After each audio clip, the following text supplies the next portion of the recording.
Talk Radio. How do you start your day? Are you focused, energized, and tuned in to your higher self? Or do you wake up anxious, unmotivated, and already overwhelmed by your giant to-do list? Welcome to Coffee with the Universe with Lore Goldstein, where we'll have inspiring and practical conversations around how to reverse daily struggle and show up calm, collected, and confident instead. As a psychotherapist, spiritual advisor, yoga teacher, and influential speaker, Lore will discuss all things morning routine for increased productivity, mental clarity, greater connection with self, and better decision making. So grab your favorite cup of joe and come sit down with Lore. Coffee with the Universe starts now. Hello and welcome to Coffee with the Universe. I am your host, Lore Goldstein. And today I want to talk about this concept of happiness, finding happiness, creating happiness. And I'm wondering, is it possible to experience joy in every moment? And there's a lot of conflicting advice or perspectives around this. Some spiritual communities say, yes, you want to strive for that and, only think happy, successful thoughts, kind of like the whole law of attraction type of thing. In Buddhism, though, we talk about how desire, wanting things, is a form of suffering, but isn't like wanting things and excitement and desire something that contributes to our happiness? And so I was just kind of thinking about all of this, and I'm wondering, is this a possible state? Then you have your people who say that, yes, our internal state is supposed to be of this blissful and this, absolute joy way of being. And I've actually experienced that in meditation. So then I'm like, well, can we get that all the time? Or is this just like a completely unrealistic expectation from us? So I kind of just wanted to have a conversation today about this concept of, are we going to experience joy in every moment, even in hardship? Is that even possible? So in the mornings, in one of my routines, I kind of go through different types of morning routines. I mean, yes, I always do my yoga, and yes, I always do moments of meditation. But I will kind of flip-flop between different journals, free flow journaling. Some journals are kind of like scripted, and they ask you, what 3 things are you grateful for today?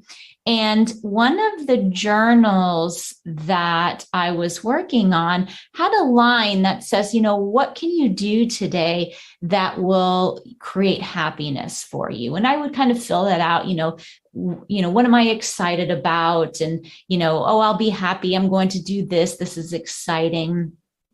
And so for a while, and I get what the point was. The point is to set yourself up thinking in a positive way so that you start your day out right.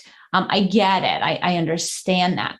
But as I've gotten further into my yoga practice and really started studying Buddhist philosophy, a lot resonated there that, desire and wanting things is a form of suffering. Because if you think about it, why do we want things? We want things because we think they will make us happy. And this is really an ego-based perspective.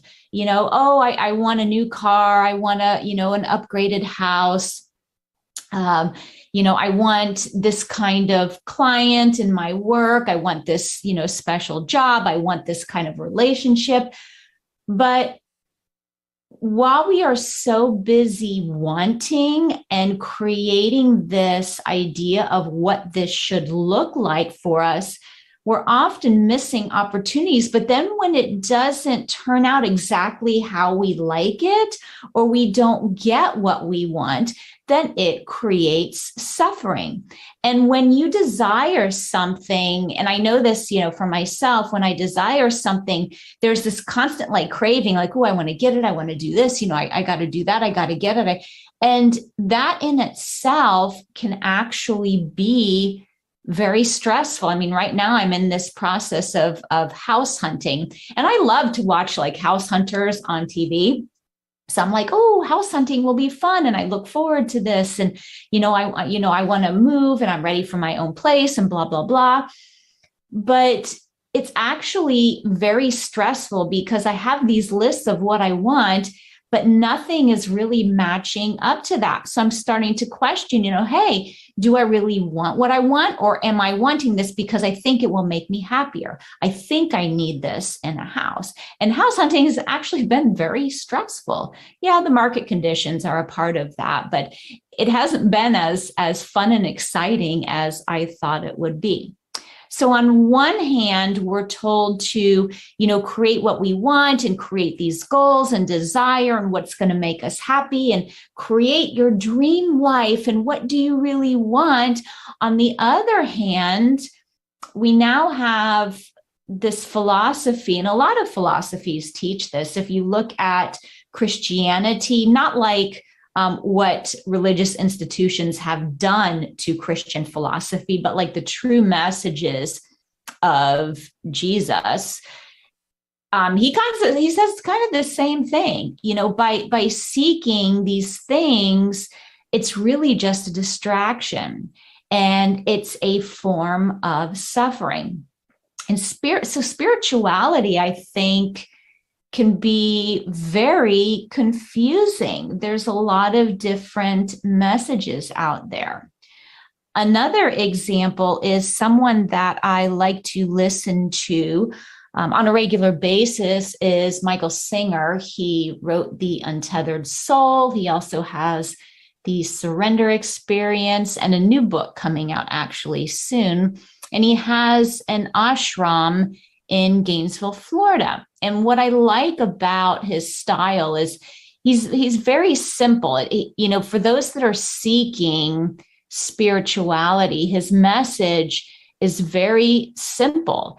And in his message is just to remain open and find joy in everything, to find joy in the things we think we like or don't like, to not have, preferences, that we can even find joy in, jobs that maybe aren't ideal. It's like we don't need these outside circumstances. We don't need our environment to be a certain way. We don't need certain material objects to be happy. That happiness is a choice.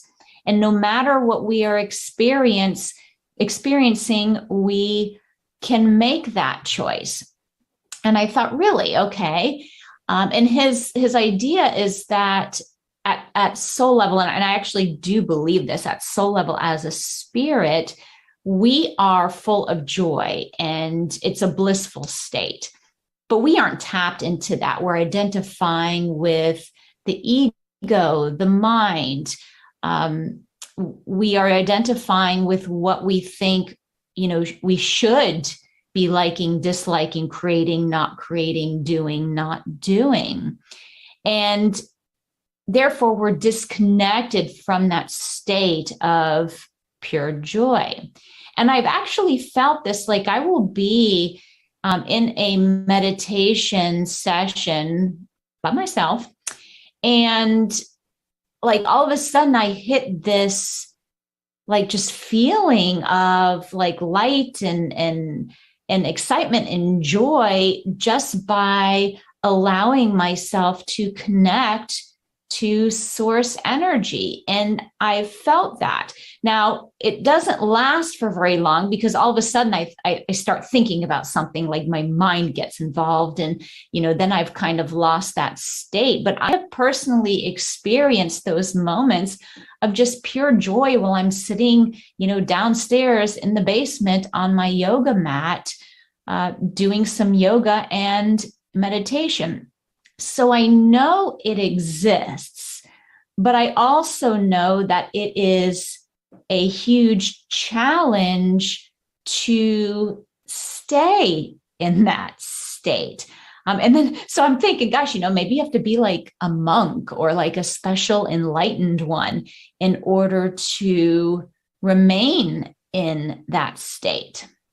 And then you have the argument of, okay, so let's say I am in the midst of something traumatic happening. Is it realistic to be able to experience joy during that moment? And our analytical minds are like, well, of course. I mean, if we're experiencing loss, or God forbid, we're being a victim of some kind of assault or crime, are we going to be like, oh, I'm happy now, I'm finding the joy and bliss in this situation? Probably not. All right. So this concept of our soul or spirit is pure bliss, and we are meant to experience that at all times. I just don't know if that is practical, being a human being and experiencing the nuances of life, the ups and downs of life. And just by, talking about this, you can see how it's super confusing to hear all of these different philosophies and then wondering, gosh, what am I supposed to do? What am I supposed to believe in?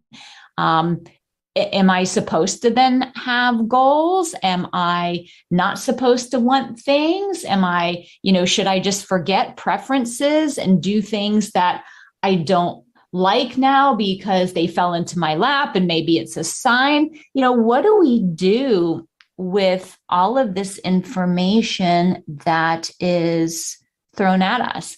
And I don't know that I really have the answer, because I too struggle. I'll hear something one day and be like, oh my gosh, that really resonates. And then the next day I'm listening to, a podcast or something else. And I'm like, oh, that makes sense. But you know what? It's in direct conflict of what I heard yesterday. So what am I supposed to do with this? And I almost feel like that I need to kind of go on an information fast and stop listening to people. And maybe that's the key, is to stop listening, to stop seeking enlightenment, because in that journey, we get so many mixed messages of what enlightenment looks like, what happiness looks like, what spirituality looks like. And everybody's going to have a different opinion.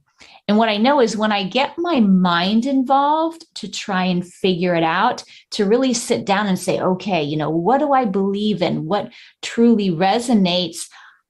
I never have the answer.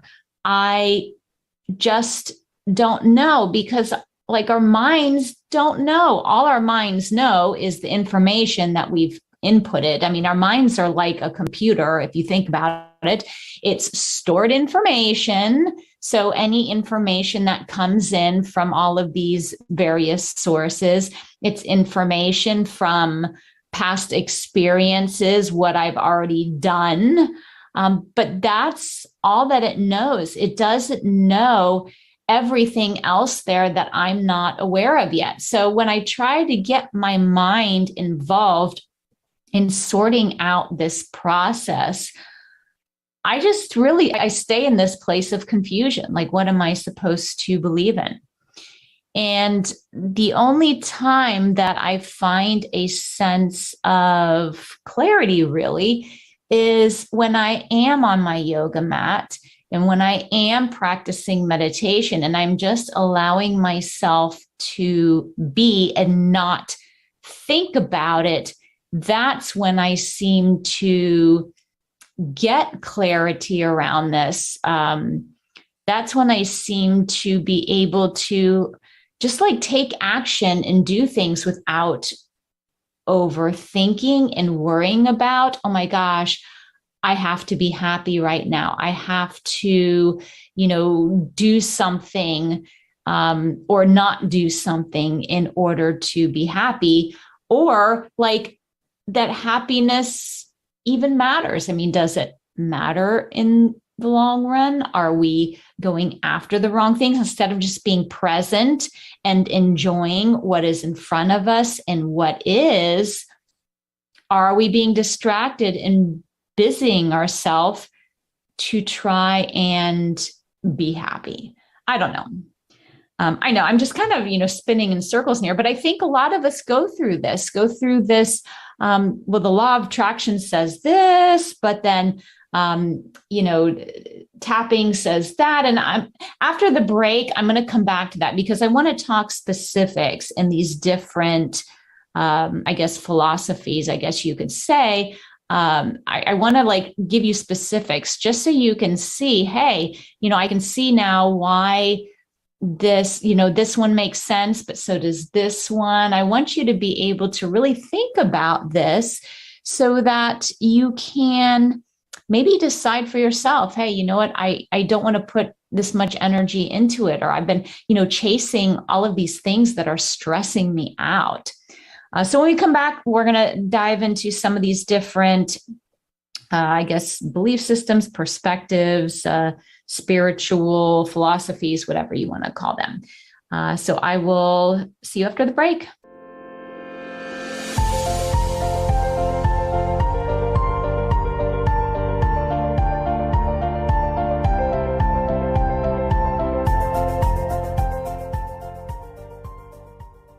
On the Spiritual Freedom Show, you will hear the voice of an extraterrestrial master speaking through my teacher, Dr. George King, as it was recorded over 60 years ago.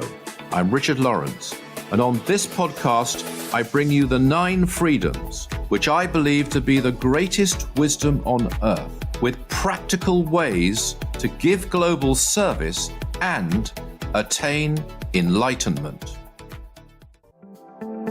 Do you feel like you and your significant other have lost their initial spark? Then let Coach Martez and Widrina guide you to strengthen your love and reignite that spark on the Coach Martez and Widrina Layton Show on Transformation Talk Radio. Understanding love, accepting truth, and changing perspective. For more information, make sure you go to dreambuilderscoaching.net. That is dreambuilderscoaching.net.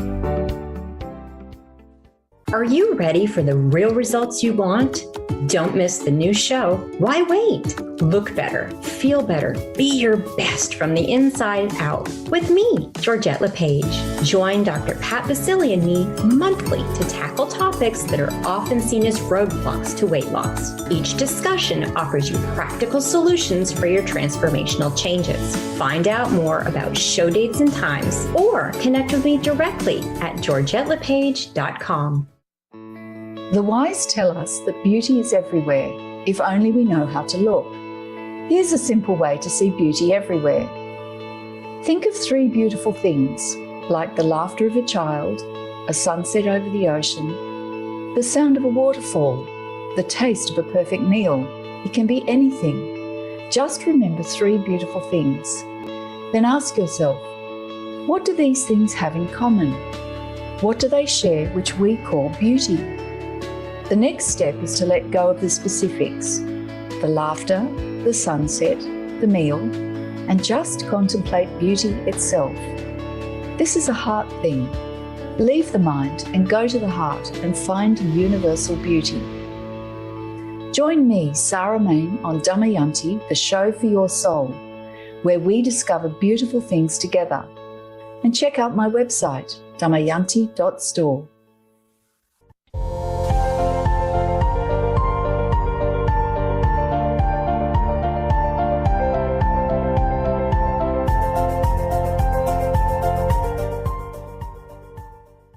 Hello and welcome back to Coffee with the Universe. And today we've been discussing happiness and this idea of seeking it, getting it, trying to find it, trying to experience happiness in every moment? Is it possible to experience joy? Is this an unrealistic expectation? And so I just talked about how spirituality can be super confusing. We are given a lot of different perspectives, and a lot of them conflict each other. And when we are trying to create the best version of ourselves, to create a life we want or think we want, when we are trying to really step into our purpose, our dharma, when we are conflicted on the inside with mixed messages, it makes it very hard to do so.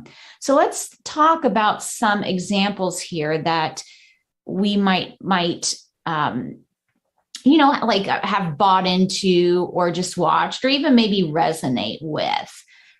And the reason why I want to talk about these is because I've actually used a lot of things. I've dabbled in all of these different ideas over the years, thinking that, oh, this is going to be the solution to whatever struggles that I have. But to be honest, in the, decade that I've been doing this, some of these things, really have not come any closer to a conclusion in certain areas. And it's kind of frustrating if I think about it. But anyway, so the law of attraction. So the law of attraction and positive thought communities operate on the premise that whatever you think about, whatever the energy is about, you attract more of that. So if you are thinking positive, happy thoughts, you are going to attract more positive, happy circumstances in your life. If you think about negative thoughts, things that go wrong and blaming people for your circumstances and woe is me, you're going to attract more of those kinds of negative experiences. So do I believe this to be true? Well, yes, I do think that there is value in having a positive outlook in life. I think that negative thoughts elicit, negative feelings. Because here's the thing, our thoughts are directly related to how we feel, and how we feel is in relation to how we act. So rather than maybe like this being a universal thing, like there's some entity up there that's like, oh, you're thinking positive, therefore I'm going to gift you this. I think just create our own circumstances through that thought, emotion, action line. We're thinking negatively, so now we feel like crap, and now our actions are based on us feeling like crap. And you know that when you feel not so great, you tend to make poor, crappy decisions. And when you make bad decisions, guess what happens? You get a return on that. So I don't know that we are like, there's some divine entity that is like, oh, you're going to attract, and the universe is going to bring you brilliant things. I just think we created it's like a form of self-sabotage.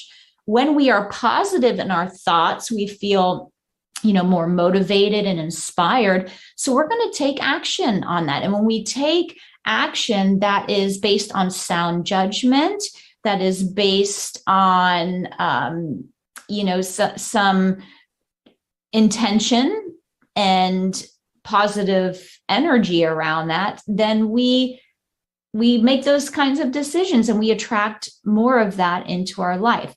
So again, I don't know that it's like this is any like big spiritual, like, wow, this is amazing. I just think it's a very logical system of how things work. So while, positive thinking is helpful, and I glad that there are supports out there to encourage people to do that, I don't know that it's magic of any sort. And I don't know that believing that you can only think positively will give you what you want. Because the reality is that as a human being, we don't always think positively. And even if we try to fake it, you know that you're faking it. So let's say you are, experiencing a hardship, something, traumatic happened, or you've lost somebody, and you're like, oh, I'm going to think positive thoughts and I'm going to recite my affirmations and they're all going to be positive. I feel wonderful. I am happy. I am full of joy. Even if we're doing that, like, our body knows that we don't feel that way. I think we're just trying to kid ourselves into maintaining this positive state, because we think that if we feel this sorrow or loss or pain, that we're going to attract more of that, like, immediately. Then it's like we try to do these things to con ourselves into,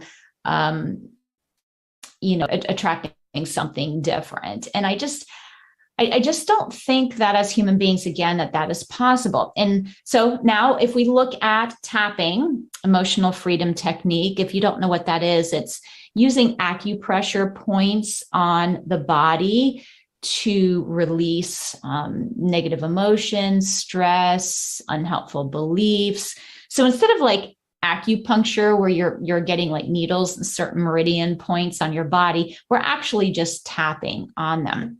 And I actually believe that this is a wonderful process, but part of tapping is being honest with yourself and acknowledging that, you know what, my head is in the crapper right now. I am stuck in a cycle of negativity, or I'm feeling such extreme loss because of the, death of a loved one or a fur baby, or, a failed relationship.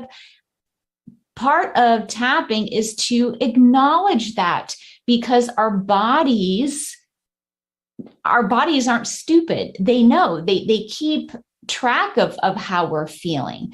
So part of tapping is, hey, you know what? Let's acknowledge where we are. Let's acknowledge the sucky feelings. Let's acknowledge our sucky thoughts.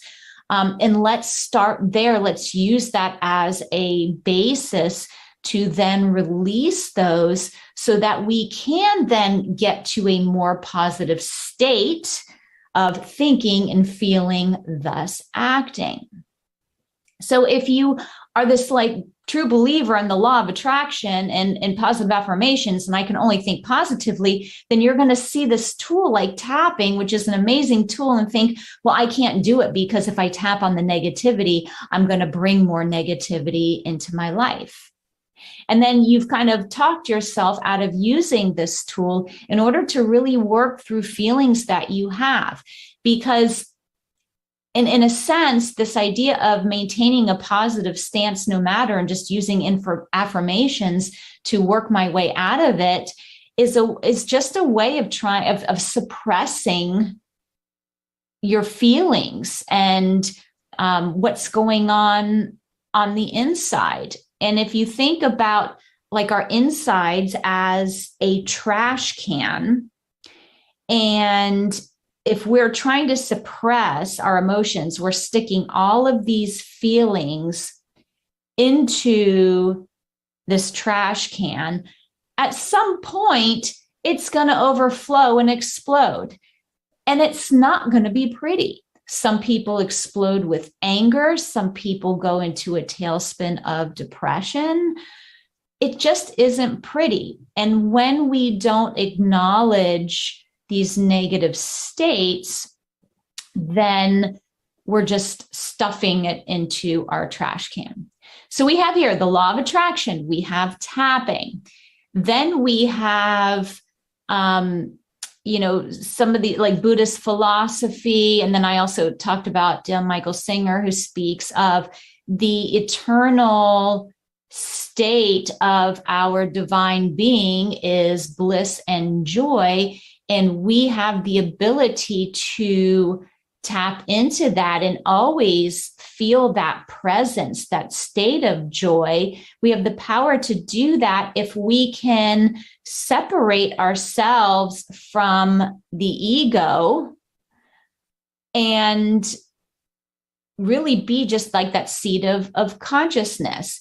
And like a lot of this talk, it's like, well, the seat of consciousness, what is that? And, gosh, I'm not a monk. I'm not like, I don't consider myself like enlightened. So is that going to be an option for me? And even Eckhart Tolle, that wrote The Power of Now, talks about, being homeless for 2 years in a state of absolute joy. And I'm thinking, and most of us are like, how can you be homeless and feel joy all the time?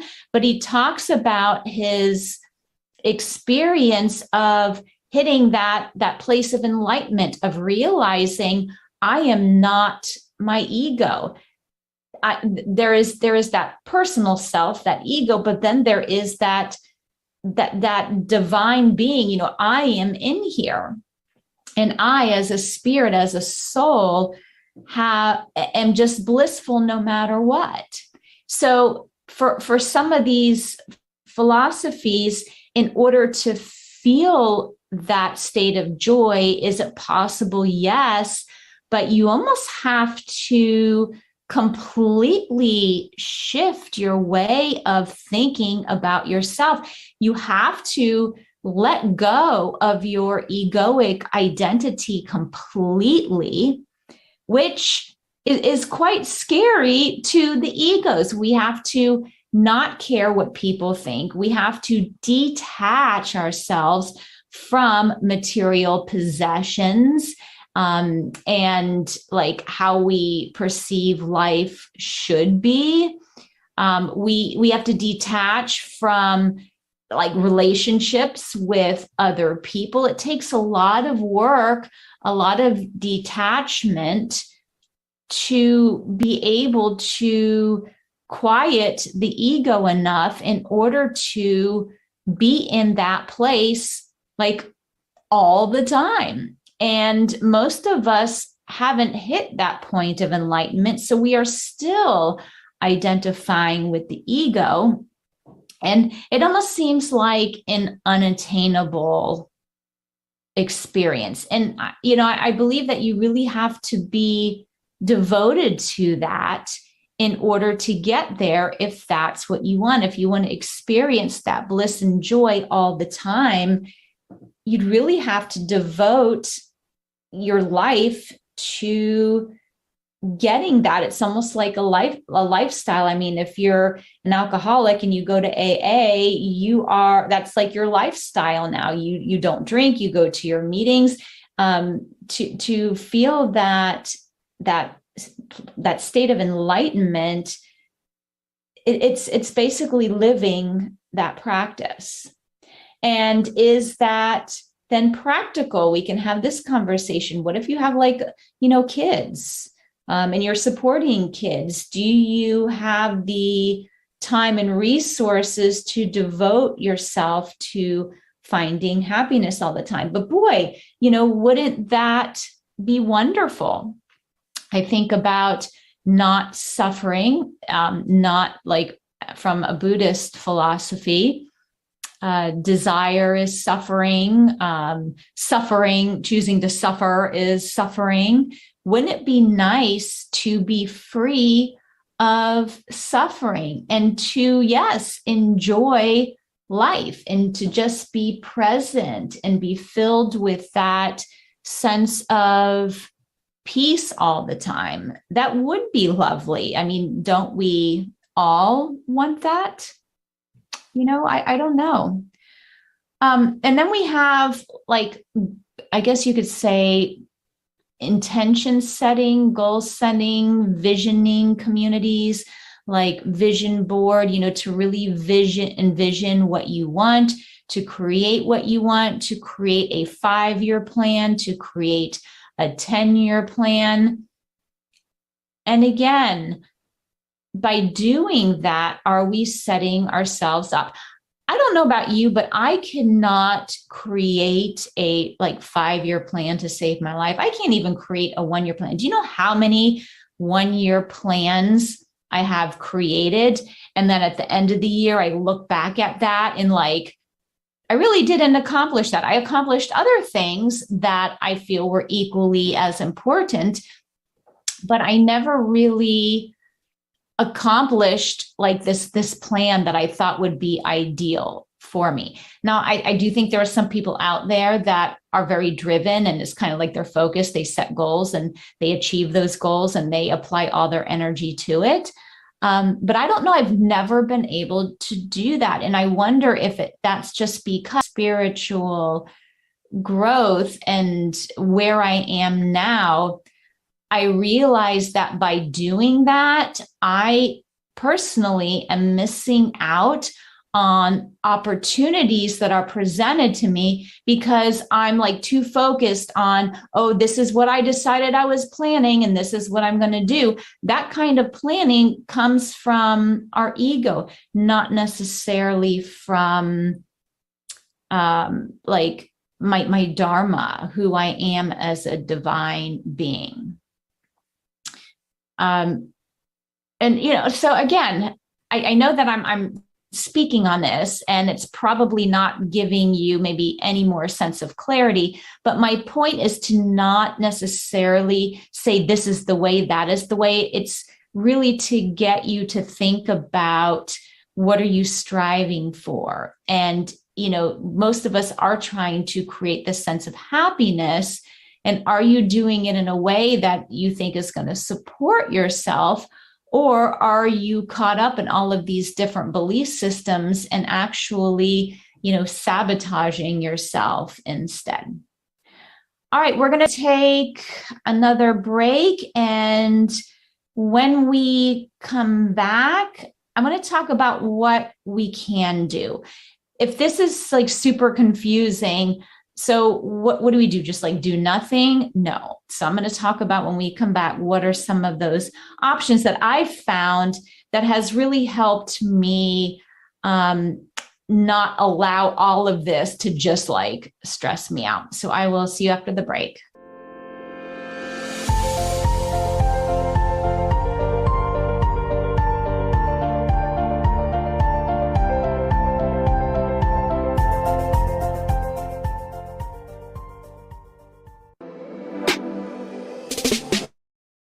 Get empowered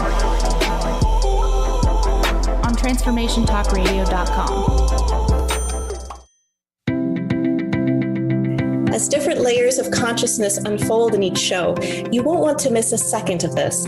Make sure to tune in to Transmutation Time, Energetic Alchemy for an Amazing Life, every month with Kelly Kay on transformationtalkradio.com. To learn more about Kelly and the show, visit www.enlightenedmedicine.com. You have the power to turn trauma into transcendence. Come bring your shadow into the light so you can begin to truly heal and grow today.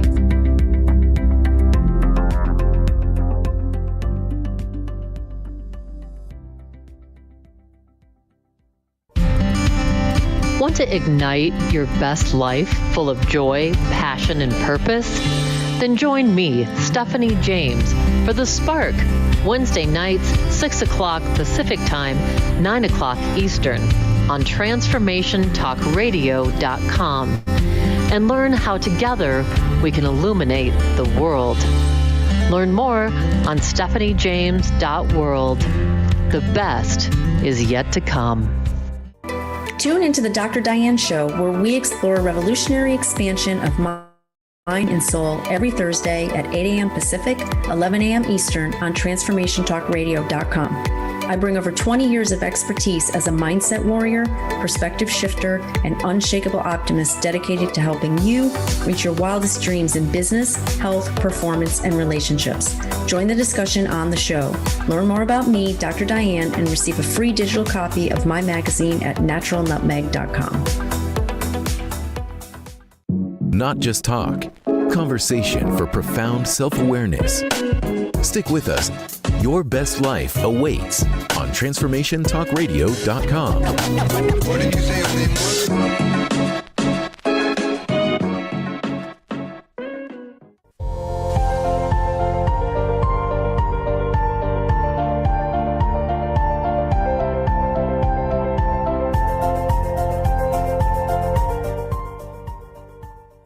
Hello, and welcome back to Coffee with the Universe. Today, we're having this debate, this very confusing debate about, is it possible to experience joy in every moment? There are some people, enlightened ones, spiritual philosophies that say, yes, it is possible. And there are some that say, well, by thinking positive thoughts, you can maintain that. And then there's others that say, no, you need to, acknowledge and be okay with the, negative emotions and sadness and weigh all feelings equally. So it's a very confusing predicament we find ourselves in. Should we try to find happiness? Should we create it? Should we think positively all the time? Should we not? Should we acknowledge how we're feeling? Is that going to work out, worse for us because now we're attracting negative things? And so in this last section of the show today, I want to talk about some of the things that I've been using to step away from these messages and just allow myself to be. The first is I was talking to my producer here, Jacob, during the break, and just kind of asking as I'm talking what his feedback is, like what is he getting from all of this? And one of the things came up is just it's almost a encouragement to look at your motivations behind happiness. We so often run through our day being busy, doing things that we really don't stop and think about, what am I doing? Why am I doing them? What is my intention? Is what I'm doing like consciously creating what I want for myself? Again, assuming that we're going with, do we want to create what we want? Do we want to look at life through this preferences vision, or is that just suffering? But again, are we even stopping to think about this? Are you stopping to think about how you've created joy thus far? Has it been by, buying things through material stuff, through shopping? Has it been trying to seek it from loved ones, from other people? Has it been, by diving into your career? Are you trying to seek joy that way? And if we look at how we're trying to find happiness, there is some issues around that. And I, like for myself, I've often tried to find happiness in my relationships, both like friendships and also romantic relationships. But the problem with that is like other people got their own shiz going on. And if I am relying on other people, places, or things, even a career, to bring me that sense of joy, then I'm going to be sorely disappointed in the long run, because people in my life are not responsible for my happiness. My work in the world, like a boss, or even the wellness center that I do some work with, that entity is not responsible for my happiness. I mean, things happen, with COVID, we know that for sure. People have lost jobs, businesses have closed. So when we are attaching this sense of happiness to things outside of us, then that is when we create, a sense of disappointment. That's when we set ourselves up for failure. So one thing that I have learned that has helped me in all of this is when I am contemplating the sense of happiness and joy, what exactly am I contemplating? And am I trying to get this outside of myself? And if the answer there is yes, like, oh, by buying this new house that I want to buy, I'm going to be happier, then I need to stop myself and say, you know what? This is just my ego trying to play a game with me. And I'll be honest, our ego, which is our personal self, I've heard it referred to, our false self, I've also heard it referred to as that. I don't believe like our ego can be happy. That's not the job of the ego. The ego, its job is to keep us safe. And when there is always this operation of I need to keep you safe, well, that's coming from an underlying motivation of fear, of lack, of scarcity. So I do not know that the ego part of our being can be happy. So trying to ask it, how will I be happy, is like trying to ask someone on the streets of Colorado how to find the airport in Boise, Idaho. They're not going to have a clue. They're going to be like, I'm like in Colorado and I'm taking a walk and you're stopping me to ask how to get the airport in Boise. I have no idea. I don't live there. They're going to think you're insane. But we do that to our egos. We say, well, how can I be happy? And we wait to hear this answer. And our ego has no idea. Now, depending on your personality, your ego might really just tell you, oh, I don't know. Or your ego might get really creative like mine does and make crap up. Our egos, many of us have egos that are very creative. Oh, well, I don't really know because I don't live there, never experienced it. But let me tell you what I think, and it will make up something for you to do, in order to find your happiness. So again, looking at that motivation, where are you trying to find your happiness? If it's outside of you, stop. And then thinking about, who am I listening to? What part of me am I listening to? Is it the ego, the part that has no idea, that's just making crap up? Or am I listening to that real, authentic self? And if that's the case, if you're like, you know what, I really don't want to, keep spinning my wheels here. How do I listen to that authentic part of myself? And the best way that I've experienced that is through a regular yoga practice, through breath work, and through meditation. When I do these things every day religiously, it's part of my morning routine. I have a shortened version in the morning, but in the afternoons or evenings, I do a bit of a longer version.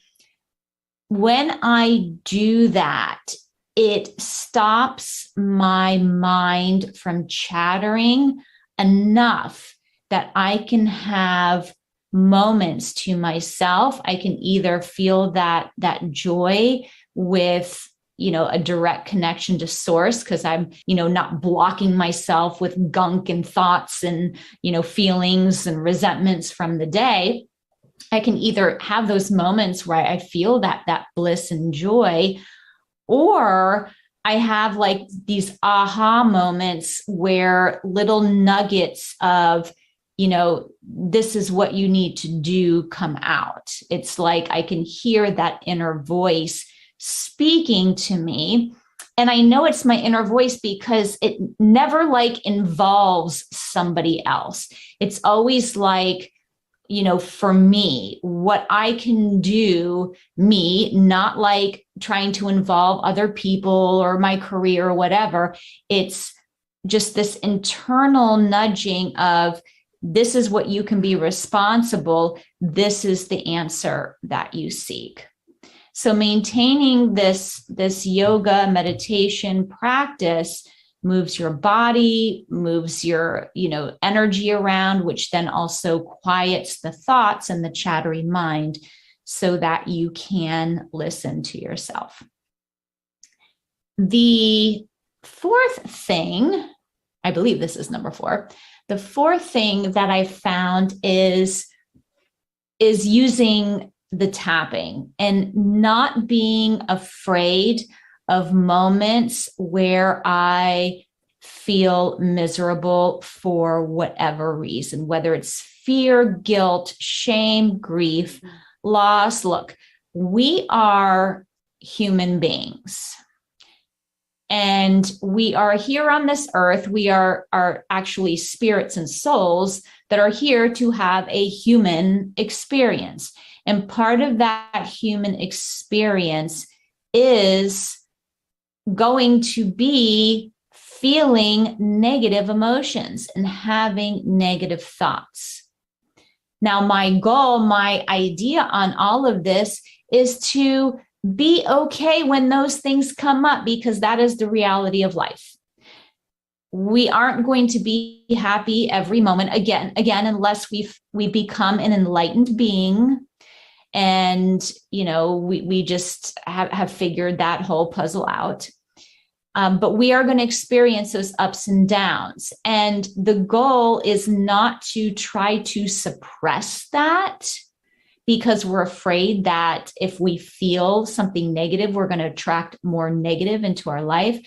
The goal is to acknowledge it, to be okay with that, our state of reality, but to not sit in it and wallow in it and live in there forever. The goal is to release, to acknowledge and release. And I found that anytime I find moments of stress, unease, when feelings surface, the other day I was doing something and something triggered a thought about losing one of my cats that I actually had a special relationship with. And here I am. And this is over a year later, I find myself tearing up, and it's wow, that is still stuck inside of me. So I sit down and I do some tapping around it and just release whatever that is. I feel like in order to get closer to that state of enlightenment where we can feel joy and bliss majority of the time, or if not at least all the time, we have to release and get rid of all of the stuff that we have been storing over the years for our entire life. And if you are coming up on 50 like I am, that's a lot. That's 50 years of stored garbage. So I need to be diligent about acknowledging it's there, releasing it, and moving forward in that quest for a more blissful, peaceful, happy state. And I do want that for myself. I don't have this unrealistic expectation that I'm going to find it, right away or be able, it's gonna click. And then all of a sudden I'm, gonna be like Eckhart Tolle living home. Well, I don't, and again, there's my ego. Well, I don't want to be left homeless. I mean, that doesn't sound like fun. But I have touched those nuggets of that joy, and is what I want more of in my life. And so when I think of happiness, it's not about what I can get.